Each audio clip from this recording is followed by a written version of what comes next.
এবং এমব্রয়ডারি করে কাজ করা। এটা থাকবে এমব্রয়ডারি, এটা থাকবে সিকোয়েন্স। আপনারা গলাটা করে নেবেন, এইগুলো বিগুলা পুরো জামাতে এটা থাকবে। আমি আপনাদেরকে দেখাই, এটা নিচের পার্টটা দেখেন, নিচে একটা লেস থাকবে, কাটওয়ার্কের লেস থাকবে। লেস বলতে কাজটা থাকবে নিচে, এই কাজটা পুরো সাদা। আমি বলে দিই, হাতে কোনো কাজ পাবেন না, কিন্তু অল ওভার কোনো কাজ পাবেন। ওড়নাটা অনেক সুন্দর, নিয়ে নেবেন। এটা থাকবে সেলোয়ারটা 2.5 গজের কাছাকাছি, যে কোনো সাইজের প্যান্ট হবে। এবং এটা থাকবে ওড়নাটার সাইডে থাকবে সিম্পলের মধ্যে গর্জিয়াস করছে, সাইডে থাকবে কাটওয়ার্ক, এবং পুরো বডিতে থাকবে আপনি হালকা কাজ লাগবে, নিয়ে নেবেন। পাইকারিতে নিতে পারবেন, কিন্তু এটা অবশ্যই পাবেন।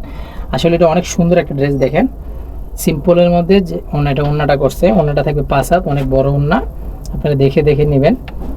যাদের ভালো লাগে সাদা ড্রেস তারা নেবেন। কাপড়ের কোয়ালিটি আসলে অনেক সুন্দর। প্রাইস থাকবে, এটা আমি প্রাইসটা বলে দিই, যেগুলো বাজারে বিক্রি হয় 2000 থেকে 2500 টাকা, যে ড্রেসটা, এই ড্রেসটা আমি অফারে দিয়ে দিচ্ছি আপনাদেরকে অনলি মাত্র 1250 টাকা। ধরেন এটা একদমে ধরতে পারেন, এটা পাইকারি রেটে দিয়ে দিচ্ছি 1250 টাকা।